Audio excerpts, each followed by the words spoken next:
LSD లాంటివి గతంలో పట్టుబడడం, LSD ఇంత దొరికింది అని చెప్పడం, రీసెంట్గా కూడా కొండాపూర్, మాదాపూర్, ఎస్ఆర్ నగర్ ఇలాంటి చోట్ల ఇబ్బడి ముబ్బడిగా ఈ డ్రగ్స్ని పట్టుకోవడం అనేది మనం చూసాం.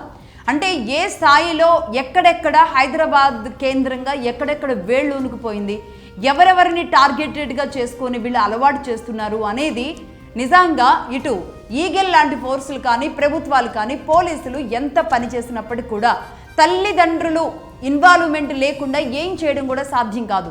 ఇంట్లో ఉన్న పిల్లలు సిగరెట్ తాగుతున్నారా, మద్యంకి బానిసలు అవుతున్నారా, లేదు అంటే ఇలాంటి డ్రగ్స్కి కూడా బానిసలు అయిపోయేలాంటి పరిస్థితుల్లోకి వెళ్ళిపోతున్నారా, వీళ్ళు వీకెండ్స్ ఎవరిని కలుస్తున్నారు, ఎక్కడెక్కడ ఎవరితో ఎక్కువసేపు గడుపుతున్నారు, అసలు వీళ్ళ ఫోన్స్లో ఏం నడుస్తుంది, వీళ్ళు ఎవరెవరికి పేమెంట్స్ చేస్తున్నారు, ఆ పేమెంట్ మోడ్ ఏ రకంలో ఉంటుంది, ఇలాంటివన్నీ కూడా తల్లిదండ్రులు చెబితే కానీ పూర్తి స్థాయిలో పోలీసులకు కూడా సహాయ సహకారాలు అందవు.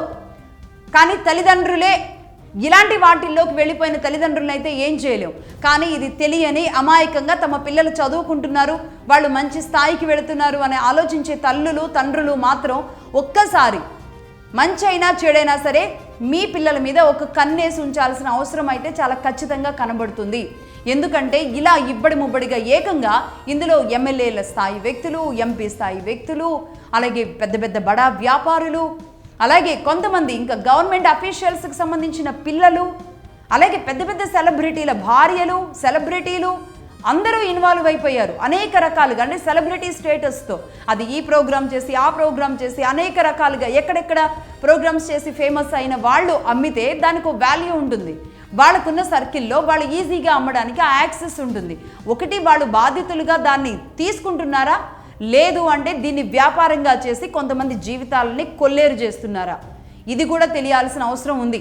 ఇది ఇంత చిన్నగా లైట్గా తీసుకునే విషయం అయితే కాదు. ఒక వార్త బయటకు వచ్చింది. ఎందుకంటే ఆ మధ్య కూడా ఒక సెలబ్రిటీ సింగర్ స్వయంగా దీని బాధితురాలు అయిందా తనకు తెలియదు అని చెప్పినప్పటికీ తను చేసిన బర్త్డే పార్టీలో స్వయంగా డ్రగ్స్ దొరికాయి అని చెప్పారు.